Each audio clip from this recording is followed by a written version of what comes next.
हरे कृष्णा। तो आज का हमारा विषय है साधना भक्ति की परिभाषा। तो साधना भक्ति का जो श्लोक है वह हमें भक्ति रसामृत सिंधु नामक ग्रंथ में मिलता है, जो कि श्रील रूप गोस्वामी ने 500 वर्ष पूर्व लिखा था। तो इसी ग्रंथ को, जो कि संस्कृत भाषा में है, वो सरल भाषा में उसका अनुवाद करके श्रील प्रभुपाद ने हमें दिया है, जिससे हम भक्ति का विज्ञान समझ सकें। तो साधना भक्ति की परिभाषा का जो श्लोक है उसका अंक है 1.2.2, अर्थात पूर्वी विभाग के द्वितीय लहरी का दूसरा श्लोक। और यह श्लोक इस प्रकार है। कृति साध्य भवेत साध्य भावस साधना विदा नित्य सिद्धस्य भावस्य प्राकट्यम हृदि साध्यता। तो इस श्लोक में हमें 3 चीज़ों का ध्यान रखना है। तो सबसे पहला पॉइंट क्या है? सबसे पहला पॉइंट है कृति साध्य, अर्थात साधना भक्ति में सबसे पहली चीज़ कृति है। और कृति शब्द क्री धातु से आया है, और क्री धातु का अर्थ है क्रिया, यानी कि कृष्ण के लिए कोई काम करना। तो यहाँ पर रूपक गोस्वामी इस सिद्धांत को काटते हैं कि भक्ति केवल ध्यान लगाना नहीं है, भगवान के लिए कोई क्रिया भी होनी चाहिए। श्रील प्रभुपाद इसकी टीका में लिखते हैं कि भक्ति मतलब मन व इंद्रियों को कृष्ण की सेवा में लगाना। पर मन तो बड़ा चंचल है, अर्जुन भी भगवत गीता में कहते हैं। और पर भगवान इसका उत्तर भगवत गीता के ही 6 अध्याय में देते हैं। भगवान कहते हैं अभ्यासेन तु कौन्तेय, कि अभ्यास करो, अभ्यास के द्वारा तुम इस चंचल मन को भी विजय पा सकते हो। तो अब एक साधक के लिए अभ्यास क्या है? अभ्यास मीन्स प्रैक्टिस, इसलिए साधना भक्ति को प्रैक्टिस डिवोशन भी कहा जाता है। अब प्रैक्टिस क्या करना है? कुछ चीज़ें करनी है और कुछ चीज़ें नहीं करनी। कुछ चीज़ें करनी है तो श्रील प्रभुपाद ने बोला है कि हमें भगवान के नाम जप करना है। हरे कृष्णा कृष्ण कृष्ण हरे हरे, हरे राम राम राम हरे हरे। श्रील प्रभुपाद लिखते हैं कि भगवान के दिव्य नामों की इस ध्वनि से हमारा हृदय साफ हो जाएगा, जो कि चैतन्य महाप्रभु भी कह रहे हैं, चेतो दर्पणा मार्जनम। और कुछ चीज़ें नहीं करनी, कुछ चीज़ें जो नहीं करनी है वो हम 4 नियमों का पालन करते हैं। ये शास्त्र अनुसार है। अब हम कह सकते हैं कि हम भक्ति में शास्त्रों का पालन क्यों करें? हम भगवान का नाम वैसे ही अपने मन से हम जप कर सकते हैं।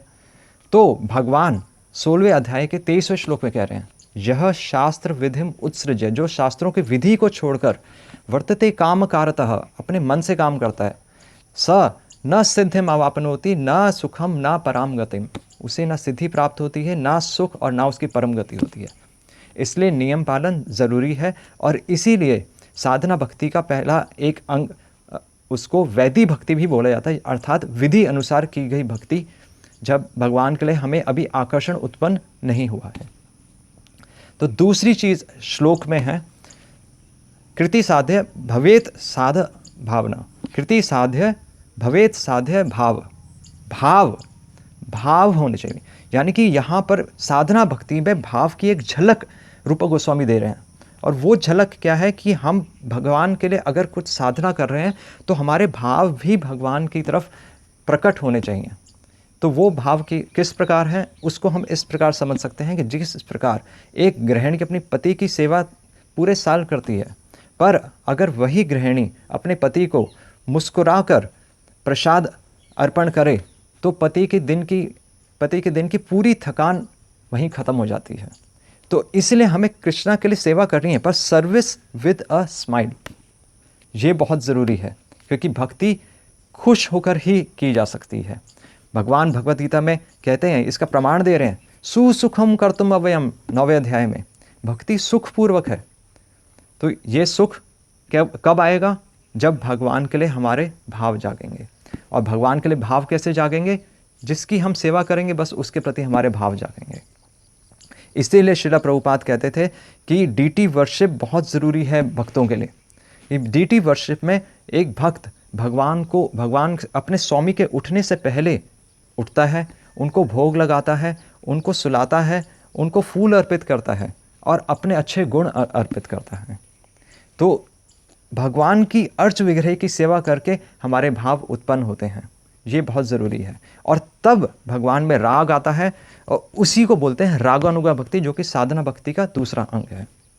जब भगवान में राग उत्पन्न हो जाता है तब नियम ऐसा नहीं हम छोड़ देते हैं, पर स्वतः ही हम भगवान के लिए मंगल आरती हम बिना किसी नियम के अपनी इच्छा से मंगल आरती अटेंड करते हैं। तो ये होगी दूसरी चीज़। और तीसरी चीज़ क्या है? तो यहाँ पर श्लोक में दूसरी पंक्ति में आ रहा है, नित्य सिद्ध से भावस्य। अब ऐसा नहीं है कि ये भाव कहीं और आएगा। तो रूपा गोस्वामी लिख रहे हैं नित्य सिद्ध से भावस्य, ये भाव तो हमारे अंदर नित्य हैं, पर श्रील प्रभुपाद लिख रहे हैं कि ये अभी सुप्त अवस्था में हैं, अभी सोए हुए हैं। तो दूसरा हिस्सा है प्राकट्यम हृदि साध्यता, पर ये प्रकट होंगे। प्रकट कब होंगे? तो श्रील प्रभुपाद लिखते हैं गुरु और कृष्ण की कृपा से प्रकट होंगे। तो चैतन्य चरितामृता में भी आ रहा है, ब्रह्मांड भ्रमिते कौन भाग्यवान जीव, ब्रह्मांड भ्रमिते कौन भाग्यवान जीव, गुरु कृष्ण प्रसाद पाए भक्ति लता बीज। यानी कि गुरु कृष्ण और वैष्णवों की कृपा से ही हमें भक्ति मिलती है। इसका अर्थ यह नहीं कि हमें प्रयास नहीं करना, इसका अर्थ यह है कि केवल हमारे प्रयासों से हम भगवान को प्राप्त नहीं कर सकते, हमें वैष्णवों की कृपा की भी उतनी ही आवश्यकता है। यानी कि दूसरे मायने में अगर हम समझे तो हमें अपनी साधना का अहंकार छोड़ना पड़ेगा। इसलिए हमारे आचार्य नरोत्तम दास ठाकुर भी कह रहे हैं कि छड़िया वैष्णव सेवा निस्तार पाए वे केवा, कि वैष्णवों की सेवा छोड़कर मेरा निस्तार, मेरा उद्धार कैसे होगा। इसलिए हम अपनी साधना तो करते ही हैं, पर गुरु और वैष्णवों की कृपा पर भी हम निर्भर रहते हैं और उनकी सेवा करके हम भगवान को प्राप्त कर सकते हैं। हरे कृष्णा। श्रील प्रभुपाद की जय।